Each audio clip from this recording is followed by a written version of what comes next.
Bonjour à tous, Emmanuel Morel, député européen et fondateur d'un nouveau parti. Vous nous en parlerez tout à l'heure. Commençons par les Gilets jaunes. 2 morts depuis le début du conflit. On constate des actes de violence un petit peu partout. Est-il temps que ce mouvement s'arrête ? Mais pour qu'il s'arrête, il faudrait qu'on réponde aux exaspérations et au mécontentement. Alors, le problème, je constate que les ministres se succèdent, notamment le Premier ministre sur France 2, je crois, il y a quelques jours. Dimanche soir. Sa seule réponse, c'est de dire on va faire un peu plus de pédagogie, mais on maintient le cap. Et j'étais très frappé par une forme d'impuissance. Impuissance à comprendre, impuissance à imaginer des solutions alternatives, impuissance à répondre à un mouvement populaire qui est quand même en train de progresser dans la société. Et c'est une colère qui vient de loin. On parle bien sûr de la hausse sur les carburants et des taxes, mais la vérité, c'est que c'est la colère de gens qui sont exaspérés, qui vivent mal et qui ont l'impression que les pouvoirs publics ne répondent pas aux problèmes qu'ils rencontrent dans leur vie quotidienne. Il n'y a pas un peu de complaisance vis-à-vis du mouvement parce qu'on constate des actes de violence, des propos racistes, des propos homophobes. Vous dites quoi ? Vous dites que c'est normal, c'est la colère des gens et qu'elle s'exprime comme ça ? Non, mais bien, moi je condamne les propos homophobes, racistes et je condamne les violences. Mais il faut quand même comprendre la nature de ce mouvement parce que évidemment, c'est un peu, pour nous, c'est pas traditionnel, c'est pas un mouvement social classique ça, c'est sûr. avec des syndicats. Les gens s'auto-organisent. Alors des endroits ou pas. Il y a des endroits où ça se passe très bien. Il y a des villages où... et d'ailleurs, ça recrée du lien social. Moi, j'ai des exemples très précis de petits villages où les gens parlent, organisent un peu les manifestations, vont dans des commerces de proximité. C'est intéressant, quoi. Après, c'est un mouvement pas traditionnel. Enfin, c'est intéressant. On a lancé des boules de pétanque contre des flics. Bien sûr qu'il y a de la violence.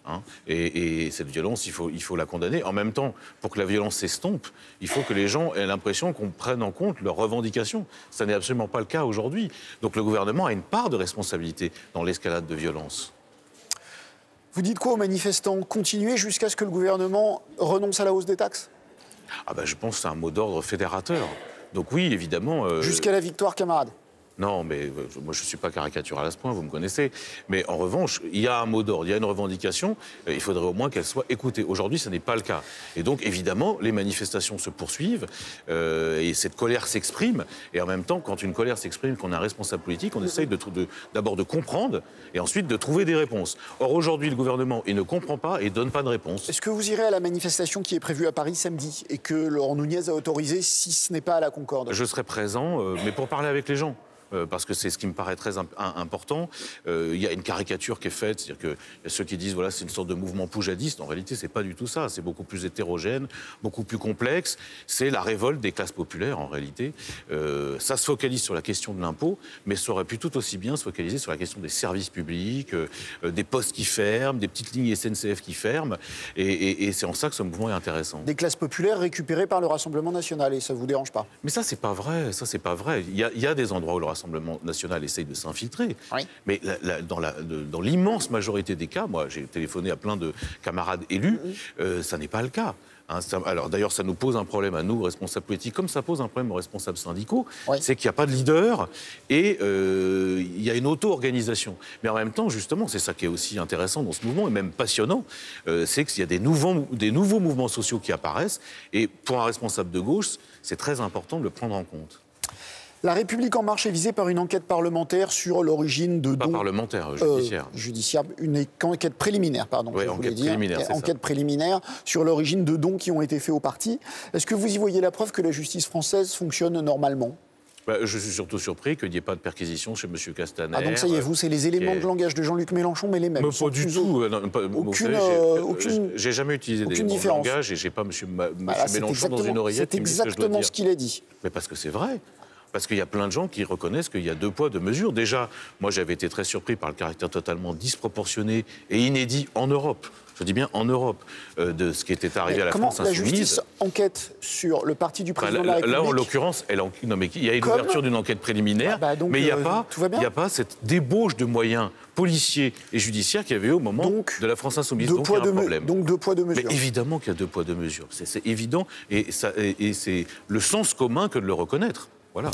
Vous créez un nouveau parti avec Marie-Noëlle Lienemann. Et d'autres.